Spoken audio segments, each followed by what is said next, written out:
دونوں میں فرق یہ ہے کہ اس کے اندر جوہر ہے، جوہر کہتے ہیں ذرات کو، ٹھیک، دھوئیں کے ذرات، گرد و غبار کے جو ذرات ہوتے ہیں ان کو جوہر کہتے ہیں. ٹھیک. تو اب یہ اگر حلق سے نیچے اترے گا، ناک کے ذریعے کھینچا اور حلق سے نیچے اتر گیا، منہ کے ذریعے اندر چلے گئے، تو حلق سے نیچے اترنے پر بلا قصد ہے تو روزہ نہیں ٹوٹے گا. ٹھیک ہے. اگر بتی جلائی اور جان بوجھ کے اس کا دھواں لے لیا آپ نے، صحیح، ٹوٹ گیا. اسی طرح آٹا چھانا جا رہا ہے، اس کا جو ہے وہ گرد اڑ رہا ہے، تو وہ جان بوجھ کے کوئی ناک سے کھینچ لے تب بھی روزہ ٹوٹ جائے گا. تو اس میں قصد اور بغیر قصد کا فرق ہے، بلا قصد. ٹھیک. جان بوجھ کے ناک کے قریب کر کے دھواں کھینچیں گے ایسا تو حلق سے نیچے اترنے پہ روزہ ٹوٹ جائے گا، ظاہر بات. ابھی بعض لوگ جو ہے نا وہ کہتے ہیں یار میں سگریٹ ایسے پیتا ہوں کہ وہ حلق میں اترتا ہی نہیں اس کا دھواں، حکا ایسے پیتا ہوں کہ بس وہ منہ کے اندر رہتا ہے، میں نکال لیتا ہوں. کیا کرتا ہے وہ پیتا ہی نہیں ہے حلق سے. یعنی سگریٹ جب پی جائے گی تو اس کا دھواں تو نیچے اترے گا، وہ مطلب منہ میں جمع کرتے ہیں اور پھر اس کا وہ بھپکا جو ہے نا وہ نکال دیتے ہیں خالی اپنے. اب دیکھیں حلق کے اندر اس نے کوئی دروازہ ڈھکن تو لگا نہیں رکھا. صحیح. یعنی اب دھواں جب منہ میں لے لیا تو دھواں تو خود بخود آگے جانے والی چیز ہے نا. اور دوسری بات یہ کہ گلے سے اترتا ہوا محسوس ہوتا ہے دھواں.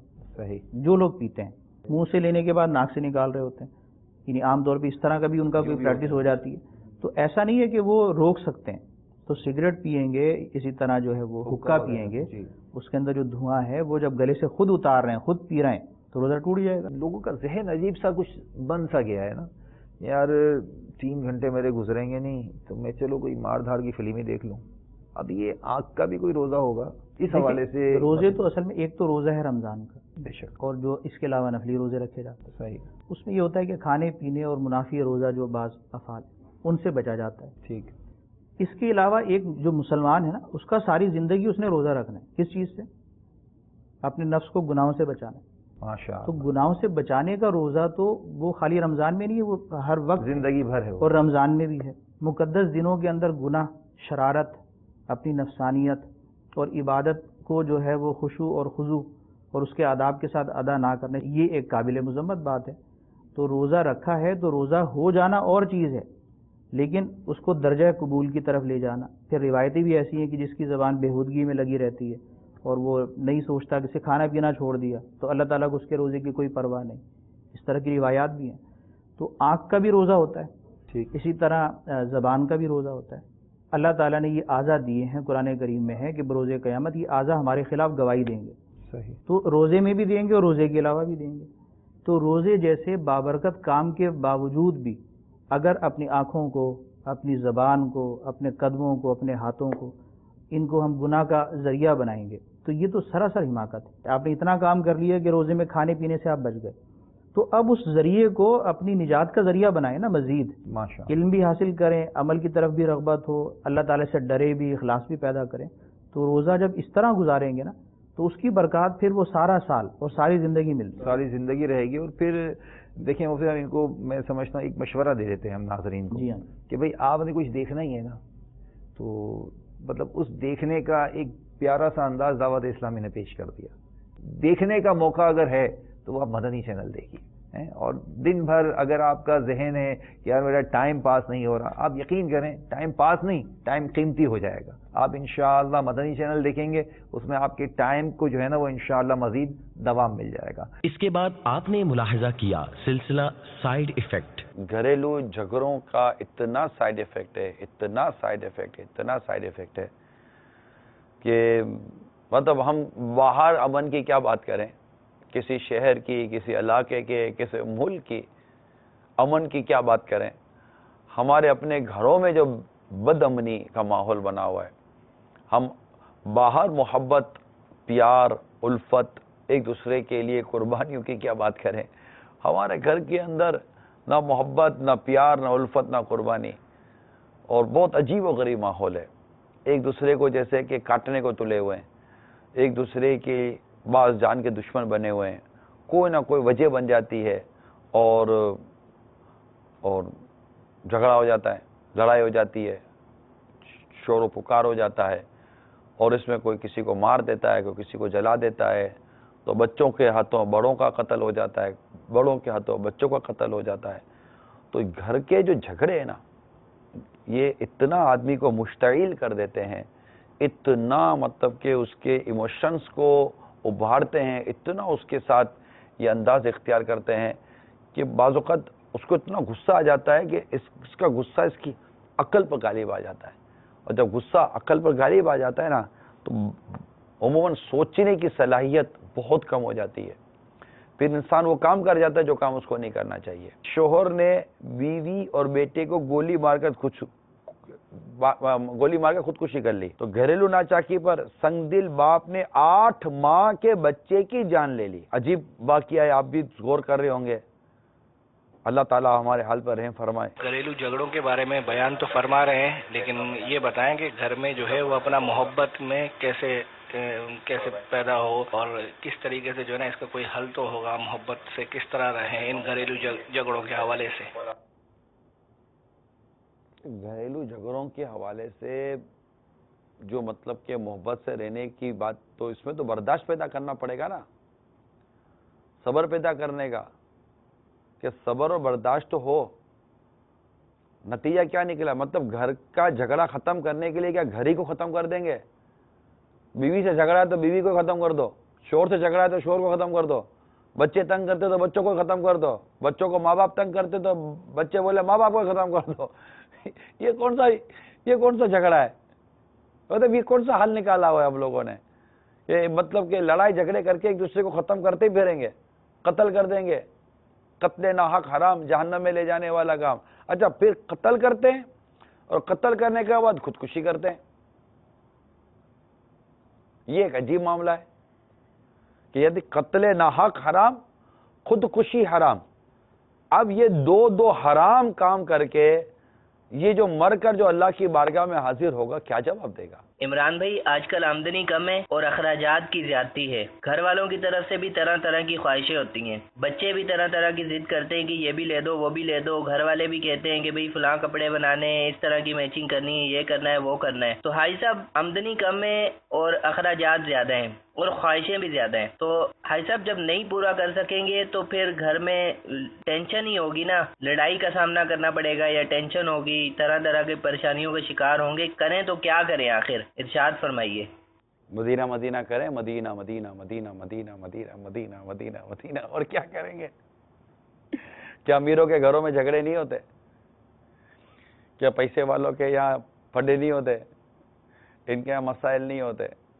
حدیث پاک میں ہے کہ یعنی جب بندوں کے گناہ زیادہ ہو جاتے ہیں تو اللہ تعالیٰ انہیں پرورش عیال، گھر والے بیوی بچے، پرورش عیال کی آزمائش میں مبتلا کر دیتا ہے تاکہ اس کے سبب ان کے گناہ مٹا دے۔ اور اسلاف کرام فرماتے ہیں بعض گناہ ایسے ہیں جنہیں صرف اولاد کا غم ہی مٹا سکتا ہے، اور ایک اور روایت میں ہے یعنی بعض گناہ ایسے ہیں جنہیں صرف طلب معاش کا غم ہی مٹا سکتا ہے۔ تو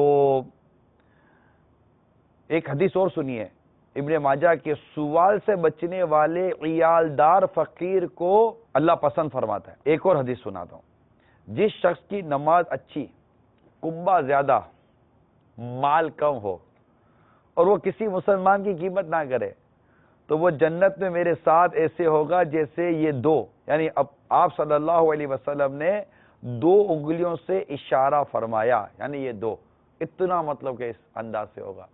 مجھے امید کرتا ہوں کہ آپ کو اس سے تھوڑی تسلی ہوگی۔ کم آمدنی ہے تو اب آمدنی نہیں بڑھ سکتی، کیا جھگڑا کر کے ایک دوسرے کے برتن توڑ کے ایک دوسرے کا سرور پھوڑ کر کیا مطلب کہ اگلے دن کو بونس مل جائے گا، انکریمنٹ ہو جائے گا؟ کوئی مطلب کہ کیا کمپنی کے اندر کوئی ایسا اکاؤنٹ بنا ہوا ہے کہ جھگڑا الاؤنس، کہ اگر آپ کے گھر میں جتنا زیادہ جھگڑا ہوگا، آپ کے گھر میں جتنی مارا ماری ہوگی، آپ کی تنخواہ اسی قدر بڑھتی چلی جائے گی؟ تو ایک تو تنخواہ کم مانا، مہنگائی زیادہ یہ بھی مانا، خواہشات بھی دم نہیں توڑتی یہ بھی مانتا ہوں، لیکن جھگڑا کر کر ان تمام چیزوں سے کیا آپ کو حاصل ہوگا؟ اب چوتھی چیز تو آپ کے ہاتھ میں تھی، آمدنی آپ بڑھا نہیں سکتے تھے، ٹھیک ہے، مہنگائی آپ کم نہیں کر سکتے تھے، ٹھیک، اب 2 چیزیں رہ گئیں، خواہشات کو قابو کریں اور جھگڑے سے بچیں، آپس سے پیار و محبت سے رہیں، اتفاق سے رہیں، ایک دوسرے کی غربت و تنگی میں ایک دوسرے کی مدد کریں۔ اس کے بعد نشر کیا گیا علم و حکمت سے مزین مدنی مذاکرہ، آئیے اس کے مناظر دیکھتے ہیں۔ ایک عابد کہیں بیٹھا رب کی عبادت کر رہا تھا، تو ایک گناہگار کا وہاں سے گزر ہوا، اس نے دیکھا کہ عابد کے سر پر بادل سایہ کیے ہوئے، عابد عبادت کر رہا رب کی، اس کے سر پر بادل سایہ کیے ہوئے.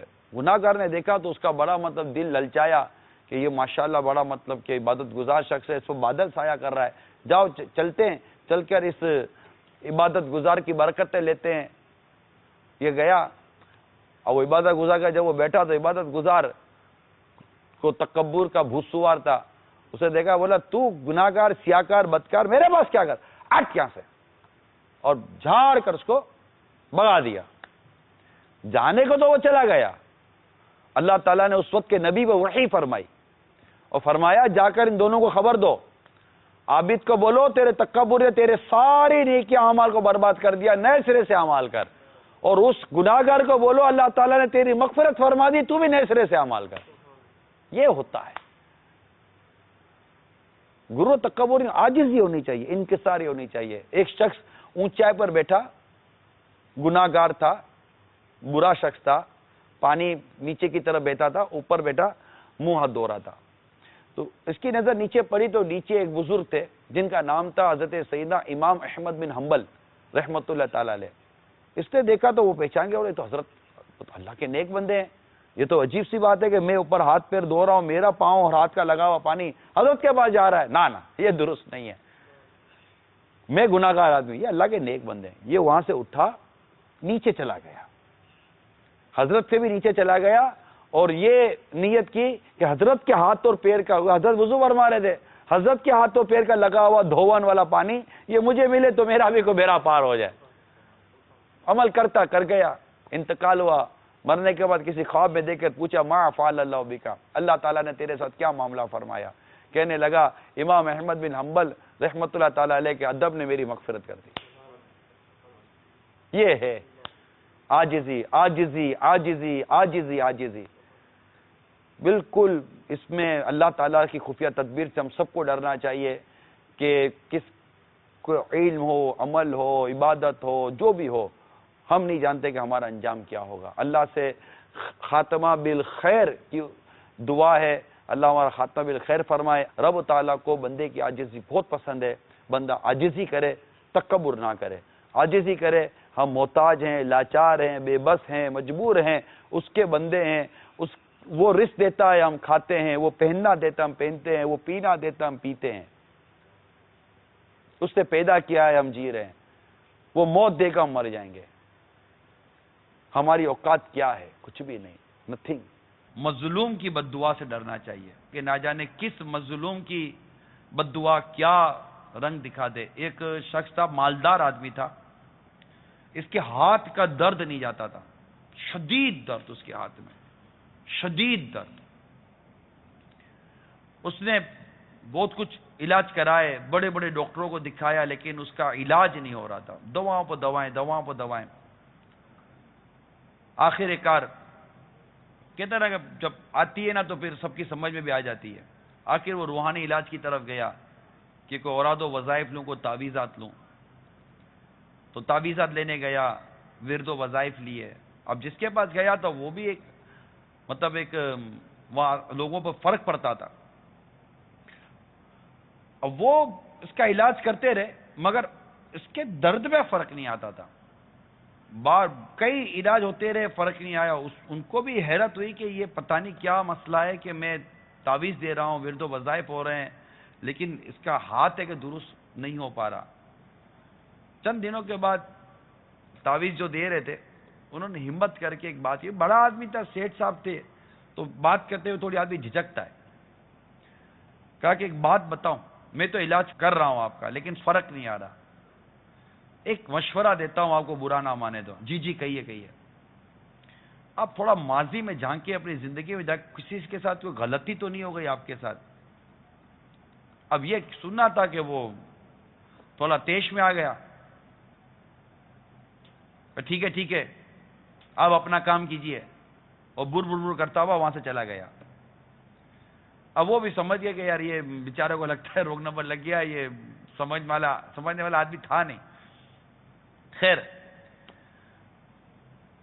چند دنوں کے بعد وہ تعویذ والے جو بابا تھے کہیں جا رہے تھے اور سامنے سے وہ شخص آ رہا تھا جس کے ہاتھ میں تکلیف تھی، بڑا خوش باش اور ہاتھ بھی اس کا سیٹ اور حشاد بشاش. اچانک سامنا ہو گیا. سامنا ہوا تو کہا کہ آپ نے مجھے پہچانا؟ کہا ہاں ہاں ہاں ہاں آپ کے تو وہ ہاتھ. جی ہاں. کیا ہوا؟ بولا میرا ہاتھ صحیح ہو گیا. اچھا صحیح ہو گیا تو چلے شکر اللہ کا. اب اس کی ہمت نہیں ہو رہی تھی پوچھنے کی کہ کیا ہوا، لیکن خود اب وہ سیٹھ صاحب آگے بڑھے اور کہا کہ بات یہ ہے کہ مجھے خود آپ سے ملنا تھا، معذرت چاہنی تھی، میرا اس دن انداز اچھا نہیں تھا، لیکن آپ کی بات پر میں غور کرتا رہا اور غور کرتے کرتے میں ماضی میں چلا گیا. مجھے زندگی کا ایک واقعہ یاد آیا. وہ واقعہ یہ تھا کہ میں پیسے والا تھا، میری بہت عالیشان کوٹھی تھی اور میں اپنی کوٹھی کو وسیع کر رہا تھا کہ میرے کوٹھی کے ساتھ ایک پلاٹ تھا اور میں چاہتا تھا یہ پلاٹ اگر مجھے مل جائے تو میری کوٹھی اور مطلب اس کا وہ لوکیشن اور دائرہ کار وسیع ہو جائے گا. اب وہ کوٹھی تھی، وہ زمین تھی ایک بیوہ کی. میں اس سے رابطے کروائے، اس کو طرح طرح کی آفریں کی. اس کے ایک چھوٹے یتیم بچے تھے. اس بیوہ نے کہا کہ نہیں مجھے بیچنا نہیں ہے، یہ بچے بڑے ہو جائیں گے تو یہ پلاٹ ان کو کام آئے گا. ان کے والد صاحب یہ پلاٹ چھوڑ کر گئے، لیکن میں بضد تھا، مجھے یہ پلاٹ چاہیے تھا اور یہ مان نہیں رہی تھی. تھوڑی بڑی عمر کی بھی ہو گئی تھی. اچانک مجھے بھی کیا گھومی، پیسے والا تو تھا، تعلقات بھی تھے، میں نے فائل وائل بنائی، الگ سے پیپر بنائے، رشوتیں دیں، یہ کیا وہ کیا، اپنے نام پر پیپر کروائے، پلاٹ بھی اپنے نام پر کروا لیا، یعنی قبضہ کر لیا اور میں نے اس کو اپنی کوٹھی میں شامل کر لیا.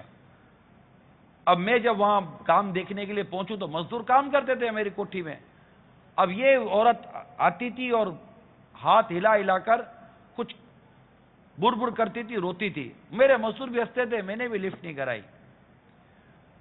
اب پتہ نہیں مجھے ایسا لگا کہ کہیں عورت مجھے بددعا دے کر تو نہیں گئی، اور آپ نے مجھے کہا تھا کہ میں ماضی میں جھانکوں. میں اب اس عورت کو ڈھونڈتا رہا اور مجھے اس کا پتہ چلا، پھر اس سے رابطہ کروایا تو اس نے مجھے واقعی جو پتہ چلا یہی تھا کہ اس نے مجھے بددعا دی تھی اور اس بددعا کی وجہ سے میری یہ پوزیشن ہو گئی تھی. اب میں نے اس عورت کو پیسے دے کر جو مجھ سے ہو سکتا تھا دے کر اس کو راضی کرنے کی کوشش کی اور اس سے مطلب کہ اپنے لیے دعا کرائی کہ میرے لیے دعا کر دے کہ میرا ہاتھ صحیح ہو جائے. تو وہ کہتے ہیں کہ جیسے ہی اس عورت نے اپنے ہاتھ اٹھائے، دعا کی، ابھی اس کے ہاتھ پورے نیچے نہیں آئے تھے کہ میرے ہاتھ کا درد ختم ہو گیا. یہ تھا. سوچ لیجئے جن کو جو تکالیفیں آتی ہیں. ویسے آج کل تو چلتا ہے یہ سب قبضے اور یہ اور ماردار، یتیموں کا مال، بیواؤں کا مال کھا جاؤ، مظلوموں کا مال کھا جاؤ، پلاٹوں پر قبضے کر لو، جائیدادوں پر قبضے کر لو، یہ کر لو وہ کر لو. مطلب اتنے عجیب و غریب ماحول ہے کہ جو کمپیوٹر کے ذریعے بھی لوگوں کے اکاؤنٹ میں چلے جائیں گے اور پتہ نہیں کیا کیا کریں گے. ان کے پاسورڈ چوری کر لیں گے، ان کے کریڈٹ کارڈ کے پاسورڈ چوری کر لیں گے، ان کا دولت پیسہ لوٹ لیتے ہیں. اچھا یہ بیچارے مظلوم اے ٹی ایم مشین جو ہمارے یہاں لگی ہوئی ہیں بینکوں کی، ڈیبٹ کارڈ ہوتے ہیں، ان کے اکاؤنٹ کے پیسے نکلوانے کے لیے ایک سہولت دی گئی ہے کہ آپ کارڈ ڈال کر اپنے پیسے نکالنے ہوتے ہیں ڈیبٹ کارڈ کے ذریعے. اب یہ بیچارے اپنے پیسے نکالنے کے لیے جاتے ہیں، دو آدمی تار میں کھڑے ہوئے ہوتے ہیں، تارتے رہتے ہیں. مظلوم ایک بیچارہ اندر گیا، وہ گن لے کر اندر چلے گئے، ایک باہر کھڑا ہوا ہے، اس سے کارڈ پر کارڈ ڈلوا رہے ہیں، پیسے پر پیسے لے رہے ہیں، مار رہے ہیں، پیٹ رہے ہیں، باہر نکلو گے تو مار دیں گے. موٹر سائیکل بیٹھ کر بھاگ گئے، خوب گل چھڑے اڑائے، پیسے اڑائے. موبائل بھاگتے بھاگتے چھین کر چلے گئے، بھاگتے بھاگتے کسی کا پرس لوٹ کر چلے گئے، بھاگتے بھاگتے کسی کی موٹر سائیکل چھین کر چلے گئے، کسی کو دھکا مار کر اس کی کار لے کر چلے گئے، کسی کو بچے کو اٹھا کر چلے گئے، کسی کا کیا کر لیا، کسی کا کیا کر لیا. پیسے مل گئے، لاکھوں روپے مل گئے، ہزاروں روپے مل گئے، موبائل مل گیا، یہ مل گیا، بک بھی گیا. چوری کا مال خریدنے والے بھی آپ کو بے حیا قسم کے، بددیانت قسم کے لوگ بھی مل گئے جن کو پتہ ہے کہ یہ چوری کا مال ہوتا ہے اور انہوں نے یہ کام کھولا ہوا ہوتا ہے کہ یہ سستا مال ملے گا اور ہم اس بیچ کر نفع کمائیں گے. سب کچھ ہو گیا، آپ کو کسی نے نہ جانا. ایک مرتبہ کسی مظلوم کی بددعا لگ گئی نا، بیڑا غرق ہو جائے گا. نمازی کے آگے جو سترہ ہوتا ہے اس کی شرعی مقدار کیا ہے؟ نمازی کے آگے سترے کی مقدار یہ ہے کہ ایک ہاتھ اونچا ہو اور کم از کم ایک انگل موٹا ہو. یہی ہے. ایک ہاتھ اونچا ہو اور ایک انگل موٹا ہو، وہ نمازی کے آگے سترے کا کام کر سکتا ہے کہ اگر امام کے بھی آگے وہ ہو یا کسی نمازی کے آگے وہ کم از کم اتنا ہو تو وہ اس کے پھر آگے سے گزر سکتے ہیں۔ اس کے بعد دیکھا سلسلہ فیضان سحری، آئیے اس کے مناظر دیکھتے ہیں۔ ASI فیصل بٹ بول رہا ہوں پاکستان ریلوے پولیس کی طرف سے۔ پیٹ کم کرنے کے لیے ڈاکٹر صاحب سے کچھ پوچھیں گے کہ پیٹ کم کرنے کے لیے کیا کیا جا سکتا ہے، کس طرح اس کو کنٹرول کیا جا سکتا ہے؟ پیٹ کم کرنے کے لیے تو سب سے پہلے اپنا جو کھانے کا شیڈیول ہے اس کو آپ کو ترتیب دینا پڑے گا کہ آپ کا جو کام کرنے کا سٹائل ہے، کام کرنے کا ورک کرنے کا جو سٹائل ہے وہ کس قسم کا ہے، یا بہت زیادہ آپ کو اس میں بھاگ دوڑ کرنی پڑتی ہے یا آرام سے آفس میں بیٹھنے والا کام ہے۔ اسی حساب سے اپنے غذا کو آپ نے ترتیب دینا پڑے گا، کیونکہ موٹا آدمی یا پیٹ اسی وقت نکلتا ہے انسان کا جب اس کی باڈی کی ریکوائرمنٹ کے حساب سے زیادہ وہ کھا رہا ہوتا ہے۔ عمومی طور پہ دیکھا گیا ہے کہ آفیسز وغیرہ میں جو لوگ کام کر رہے ہوتے ہیں یا جو ایسی جگہ پہ کام کر رہے ہوتے ہیں جن کا صرف بیٹھنے کا کام ہوتا ہے، تو وہ یہی ہوتا ہے کہ کھاتے ہیں، پیتے ہیں، بیٹھ جاتے ہیں یا پھر کمپیوٹر پہ کام کرتے رہتے ہیں، کوئی ایکٹیویٹی ہوتی نہیں ہے ان لوگوں کی، اس کی وجہ سے ان کا پیٹ نکل آتا ہے۔ اور پھر رات کے ٹائم بھی یہی سلسلہ ہوتا ہے کہ کھانے پینے کے بعد جو ہے وہ پھر وہی جو سلسلہ ہوتا ہے کہ اس کو ہضم کرنے کے لیے چلنا پھرنا چاہیے، وہ بھی نہیں ہوتا ہے۔ تو ایک سب سے بڑی ریزن یہ ہوتی ہے کہ آپ ضرورت سے زیادہ جو ہے کیلوریز لے لیتے ہیں جتنی کی ضرورت نہیں ہوتی ہے آپ کو۔ تو سب سے پہلے تو آپ کو اپنی جو آپ کو جسم میں ضرورت ہے اس حساب سے اس کو چارٹ بنانا پڑے گا۔ اس کے بعد ہلکی پھلکی سی ایکسرسائز جو ہوتی ہے، اسپیشلی پیٹ کے لیے بھی ایکسرسائزز آتی ہیں، وہ آپ کو معلومات ہو جائیں گی، کسی بھی ایکسرسائز والے سے معلوم کر سکتے ہیں آپ۔ وہ بہت آسان سی ایکسرسائز ہوتی ہیں، وہ آپ کریں گے تو اس میں کافی حد تک انشاءاللہ عزوجل پیٹ کم ہو جائے گا ان کا۔ ویسے میں یہ عرض کروں، جتنے بھی اس طرح کے ہیں جن کا پیٹ باہر ہوتا ہے اتنا، وہ مطلب بالکل وہ موٹاپے کی طرح ہو جاتے ہیں، ان کو واقعی مطلب ایک تشویش بھی ہوتی ہے، بیچارے تکلیفیں بھی ہوتے ہیں۔ تو یاد رکھیے یہ بہت ایزی، بہت سلو پروسیس ہے۔ پیٹ اندر بہت دیر سے جاتا ہے، یعنی اس کے نکلنے کی اسپیڈ بہت زیادہ ہوتی ہے، اس کے اندر جانے کی اسپیڈ بہت کم ہوتی ہے۔ لہٰذا بہت صبر و تحمل کے ساتھ کام کرنا پڑے گا آپ کو۔ اور اب سب سے پہلے آپ کولڈ ڈرنک چھوڑیں، اگر کولڈ ڈرنک کا کوئی بھی کولڈ ڈرنک ایسے عادی ہیں، تمام فاسٹ فوڈ اور گھی تیل والی چیزوں کو بریک لگائیں، نارمل ہو جائیں بالکل اپنی جو کھانے پینے کی چیزیں ہیں۔ تو اس طرح کر کے پھر پیدل چلنے کی عادت پیدا کریں، تو انشاءاللہ امید ہے کہ جو چربی ہے نا یہ پگھلنا شروع ہو جائے گی، اور یہ فیٹ جو ہے نا یہ ختم ہو کر یہ آپ کی غذا میں شامل ہونا شروع ہو جائے گا۔ ایک اور چیز، چند مختصر سی ایکسرسائز ہیں، جیسے آپ کھڑے ہو جائیں اور کھڑے ہو کر آپ مطلب ہاتھ کو اوپر کر کے گھٹنے بینڈ کیے بغیر یوں جا کر ہاتھ کو کوشش کریں اپنے پاؤں کے انگوٹھے تک لگائیں، پاؤں بینڈ نہیں ہونے چاہیے۔ ابھی چونکہ پیٹ باہر ہوتا ہے یا پریکٹس نہیں ہوتی نا، ابھی آپ کے پاؤں آپ کے گھٹنے تک پہنچیں گے یا تھوڑے نیچے تک مطلب پنڈلی تک پہنچیں گے، آپ کے پاؤں شاید نہیں پہنچیں گے۔ بالکل پریشان نہ ہو، ایزی کریں، ایکسرسائز بہت سافٹ اور بہت ایزی کی جاتی ہے۔ تو اس طرح کی کچھ ایکسرسائزیں ہیں، آپ کسی فزیوتھراپسٹ ہوتے ہیں یا جو ایکسرسائز جانتے ہیں، جو اس کے ماہر ہوتے ہیں، وہ عمر کے مطابق عمر، ویٹ، ایج اور ویٹ یہ دونوں بہت ٹریٹ کرتے ہیں، اس کے مطابق انشاءاللہ وہ آپ کو بتائیں گے کہ آپ کے لیے کون سی ایکسرسائز جو ہے نا وہ زیادہ مفید ہے، کہ ایسا نہ ہو کہ آپ مطلب کہ کوئی اوور ایکسرسائز کرنے بیٹھے اور کوئی خدا نہ خواستہ چک پک آ جائے اور کوئی لینے کے دینے پڑ جائیں۔ بیماری کو اگر دیکھا جائے تو اس میں بڑا آزمائش کا سامنا ہوتا ہے اور بظاہر ایک مصیبت سی ہے، لیکن بیماری کے معال اور انجام کو اگر دیکھا جائے تو یہ اللہ تعالیٰ کی بہت بڑی نعمت ہے۔ بخاری شریف کی حدیث پاک ہے، حضرت سیدنا ابو ہریرہ رضی اللہ تعالیٰ عنہ ارشاد فرماتے ہیں کہ نبی پاک علیہ الصلوۃ والسلام نے ارشاد فرمایا، من یرید اللہ بہ خیرا، اللہ تعالیٰ جس سے بھلائی کا ارادہ فرماتا ہے، یصب منہ، اسے مصیبت میں مبتلا کر دیتا ہے۔ یہ عجیب بات ہے کہ بھلائی کا ارادہ بھی ہے اور مصیبت میں بھی مبتلا فرما رہا ہے۔ مفتی احمد یار خان نعیمی صاحب اس حدیث پاک کے تحت فرماتے ہیں کہ اس کا مطلب یہ ہے، اللہ تعالیٰ کی حکمت یہ ہے کہ جب بندہ مصیبت میں مبتلا ہوگا اور وہ میری توفیق سے اس مصیبت پر صبر کرے گا تو میں صبر کے ذریعے اس کے درجات بلند کروں گا۔ یعنی بعض درجات ایسے ہوتے ہیں کہ عبادت کے ذریعے بندہ ان درجات تک نہیں پہنچ سکتا، وہ مصیبت میں مبتلا ہونے پر اور صبر کرنے کی وجہ سے ان کو پا لیتا ہے۔ ام المؤمنین حضرت سیدتنا عائشہ صدیقہ رضی اللہ تعالیٰ عنہ ارشاد فرماتی ہیں کہ قال رسول اللہ صلی اللہ علیہ وسلم، اللہ کے رسول صلی اللہ تعالی وسلم نے ارشاد فرمایا لا یصیب المؤمن شوکۃ فما فوقها الا رفعه اللہ بها درجہ وحط عنه بها خطیئہ، یعنی بندہ مومن کو ایک کانٹا چبھتا ہے یا اس سے بڑھ کر کوئی مصیبت درپیش ہوتی ہے تو اللہ تعالیٰ اس کے عوض، اس کے بدلے میں اس بندہ مومن کے، اپنے اس بندے کے درجات بلند فرماتا ہے اور اس کی خطائیں معاف فرماتا ہے۔ ترمذی شریف کی ایک اور بڑی پیاری روایت ہے جس میں نبی پاک علیہ الصلوۃ والسلام نے ارشاد فرمایا ان عظم الجزاء مع عظم البلاء، یعنی جتنی بلا اور مصیبت بڑی ہوگی اتنا ہی اجر و ثواب بھی زیادہ ہوگا۔ اور ارشاد فرمایا ان اللہ اذا احب قوما ابتلاهم، جب اللہ تعالیٰ کسی قوم سے محبت فرماتا ہے تو انہیں مصیبت میں مبتلا فرماتا ہے۔ فمن رضی فلہ الرضا، جو اس مصیبت پر راضی ہوتا ہے اس کے لیے اللہ کی رضا ہے۔ ومن سخط فلہ السخط، اور جو اس مصیبت پر ناراض ہوتا ہے تو معاذ اللہ اس کے لیے ناراض۔ اور ٹرانسمیشن کے آخر میں ملاحظہ کیا یو ایس اے اور کینیڈا کے ناظرین کے لیے پیش کیا جانے والا سلسلہ بلیسنگ آف رمضان، آئیے اس کے بھی مناظر دیکھتے ہیں۔ حضرت سیدنا امام اعظم ابو حنیفہ نعمان بن ثابت رضی اللہ تعالیٰ عنہ فرمایا کرتے تھے کہ ایک حدیث مبارکہ ہے، اس کا مفہوم یہ ہے کہ امام کے پیچھے قرات نہیں کی جائے گی، سورۃ فاتحہ نہیں پڑھی جائے گی۔ تو کچھ لوگوں کا یہ موقف تھا کہ امام کے پیچھے قرات کی جائے گی، تو کافی سارے لوگ امام اعظم ابو حنیفہ رضی اللہ تعالیٰ عنہ کے بارگاہ میں حاضر ہوئے اور کہنے لگے ہم آپ سے مباحثہ کریں گے، آپ سے مناظرہ کریں گے، آپ ہمیں دلائل دیں کہ یہ کیسے ہو سکتا ہے۔ تو امام اعظم ابو حنیفہ نے بڑی ایک دانائی، عقل مندی والی، اور وہ کلم الناس علی قدر عقولہم، لوگوں کی عقلوں کے مطابق اور ان کے رتبوں کے مطابق کلام کرو۔